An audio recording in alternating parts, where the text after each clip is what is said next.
nila, know your enemies, para alam mo kung paano mo sila talunin. At yun ang gagawin ko kay Dahlia.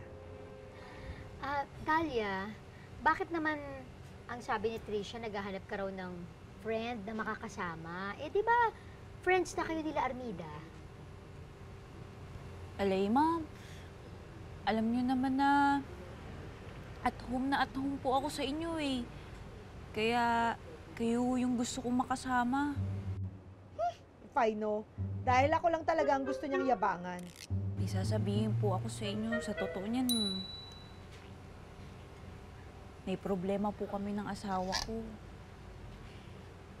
Eh, di ba, napagdaanan niyo na po yun ni Sir. Eh, baka naman may mapayo kayo sa akin. Kita mo na, dear Uge. Eh, diin ba talagang naghiwalay kami ng mister ko? Panay trabaho po kasi nung asawa ko eh. Busy-busy ho, wala na ho siyang time sa akin. Alay, ma'am, dapat ko bang sabihin sa kanya na tigilan niya na magtrabaho? At bigyan naman niya ako ng oras. Dapat ba? Sa oras na yon, dear Uge, gusto ko siyang sabihan. Bakit naman kita papayuhan na mag-usap kayo? Di ba pera lang naman ang habol mo? Kaya nga pinapamukha mo sa akin na mayaman ka na.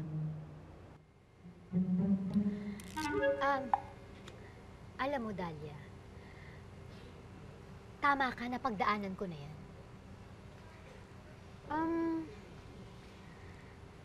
Alam mo kasi noon, akala ko, yung asawa ko, busy lang sa pagtatrabaho, pero yung pala, may iba nang tinatrabaho. Alam mo yan, bakit mo pa siya kakausapin? Eh kahit na makausapin mo siya, siguradong hindi naman siya aamin. Kaya ang payo ko sa'yo, ha? Bakit? Kung di siya masaya, di ba? O kung masaya siya sa ginagawa niya, aba, dapat magpakasaya ka rin. Alam mo yun?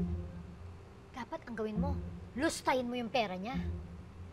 Mag-shopping ka, lumabas ka kasama nila Armida. Magbakasyon, magsugal, basta ubusin mo yung pera niya. Para sa ganun eh, magantihan mo na siya, no? Bago ka pa niya iwan. Ha? Ang sinasabi niyo, may babae yung asawa ko? Alay, parang hindi naman. Akala ko din, walang babaeng asawa ko nun. Pero meron pala.